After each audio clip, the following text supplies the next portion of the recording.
Capacity management involves understanding different production processes and their characteristics. This table compares job shop, batch, assembly line, and continuous processes based on various factors like output volume, product variety, and employee skills. By the end of this presentation, you will be able to describe various processes and their outputs, create and analyze process flowcharts, understand capacity and utilization, perform break-even analysis, and appreciate the benefits of sustainable process design. Today's chapter will cover an introduction to processes, types of processes, process flowcharting and analysis, capacity management, break-even analysis, and sustainability in process design. Processes transform inputs into outputs. Managers must design these processes to align with the organization's products. Poorly designed processes can increase costs and reduce competitiveness, while performance measures help monitor and improve processes. Organizations choose production processes based on the desired production volume and the variety of goods or services they aim to produce. This table categorizes processes into job shop, batch, assembly line, and continuous, detailing their characteristics, such as output volume, product variety, and examples of each type. Job shop processes are characterized by custom products or services, typically low output volumes, high unit prices, long waiting times, and high production flexibility.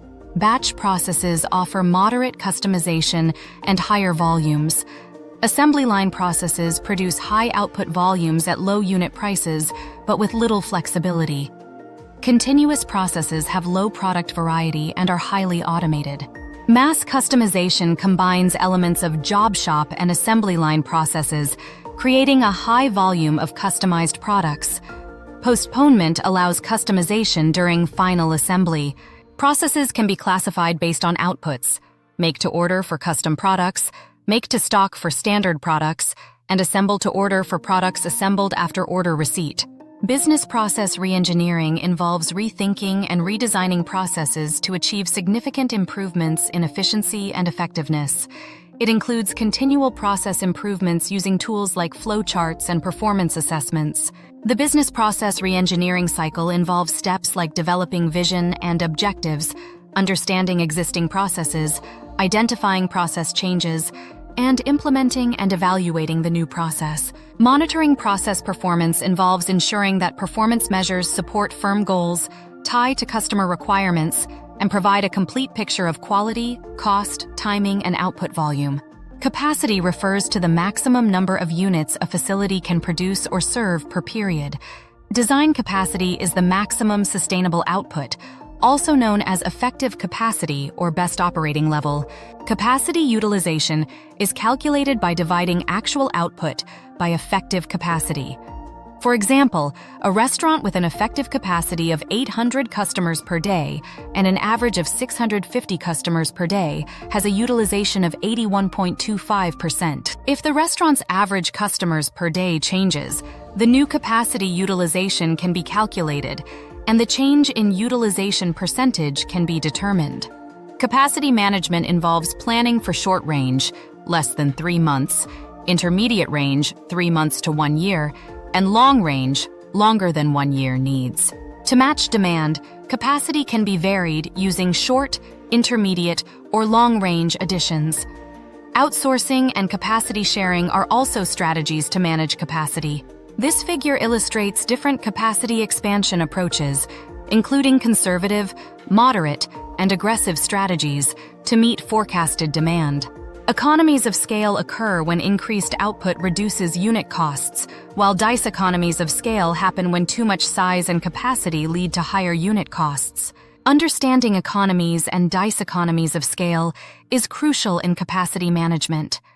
Economies of scale occur when increasing production leads to lower average costs, while dice economies of scale happen when higher production increases average costs. The theory of constraints focuses on identifying and managing system constraints to optimize performance. A bottleneck is a point where a process is limited, and removing these constraints can effectively increase capacity. Break-even analysis helps managers determine the best option by analyzing cost trade-offs. Managers need to know the expected production level, projected costs, and expected sales price of a new product or service. The break-even point is where total revenues equal total costs, indicating the start of profitability. It is calculated using the formula total revenues equals total costs, or TRETC. In this example, with fixed costs of $10,000, a sales price of $3, and additional costs of $0.75 per unit, Bob needs to sell 4,445 hot dogs to break even and start earning a profit. Review questions help reinforce the concepts covered. They include types of processes, the concept of postponement, capacity planning for part-time workers, and the theory of constraints.